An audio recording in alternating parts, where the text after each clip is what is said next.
بسم الله الرحمن الرحيم والذاريات ذروا فالحاملات وقرا فالجاريات يسرا فالمقسمات أمرا إنما توعدون لصادق وإن الدين لواقع والسماء ذات الحبك إنكم لفي قول مختلف يؤفك عنه من أفك قتل الخراصون الذين هم في غمرة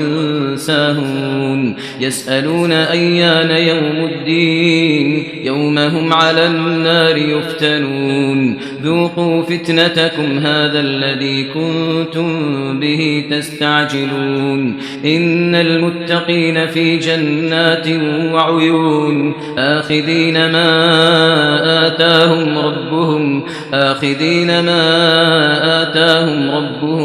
إنهم كانوا قبل ذلك محسنين كانوا قليلا من الليل ما يهجعون وبالأسحار هم يستغفرون وفي أموالهم حق للسائل والمحروم وفي الأرض آيات للموقنين وفي أنفسكم أفلا تبصرون وفي السماء رزقكم وما توعدون فورب السماء والأرض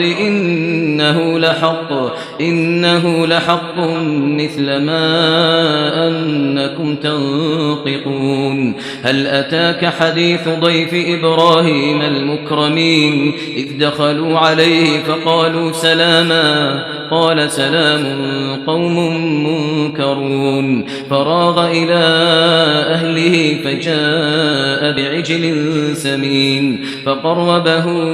إليهم قال ألا تأكلون فأوجس منهم خيفة قالوا لا تخف وبشروه بغلام عليم فأقبلت امرأته في صروة فصكت وجهها وقالت عجوز عقيم قالوا كذلك قال ربك إنه هو الحكيم العليم قال فما خطبكم أيها المرسلون قالوا إنا أرسلنا إلى قوم مجرمين لنرسل عليهم حجارة من طين مسومة عند ربك للمسرفين فأخرجنا من كان فيها من المؤمنين فما وجدنا فيها غير بيت من المسلمين وتركنا فيها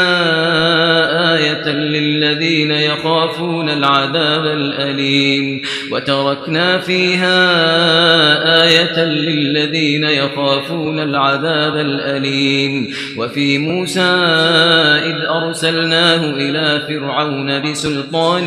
مبين فتولى بركنه وقال ساحر أو مجنون فأخذناه وجنوده فنبذناهم في اليم وهو مليم وفي عاد إذ أرسلنا عليهم الريح العقيم ما تذر من شيء أتت عليه إلا جعلته كالرميم وفي ثمود إذ قيل لهم تمتعوا حتى حين فعتوا عن أمر ربهم فأخذتهم الصاعقة وهم ينظرون فما استطاعوا من قيام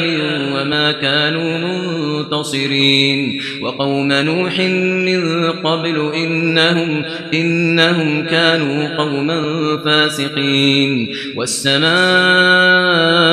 بنيناها بأيد وإنا لموسعون والأرض فرشناها فنعم الماهدون ومن كل شيء خلقنا زوجين لعلكم تذكرون ففروا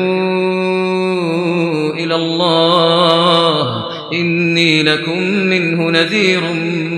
مبين ولا تجعلوا مع الله إلها آخر إني لكم منه نذير مبين كذلك ما أتى الذين من قبلهم من رسول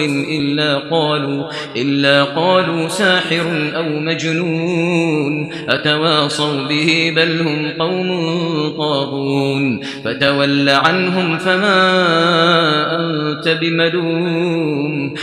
فتول عنهم فما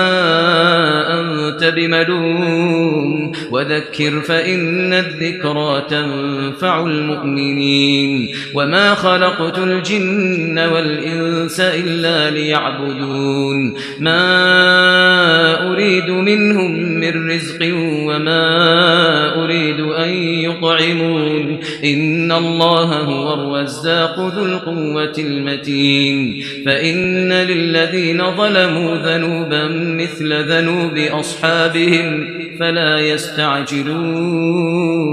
فويل للذين كفروا من يومهم الذي يوعدون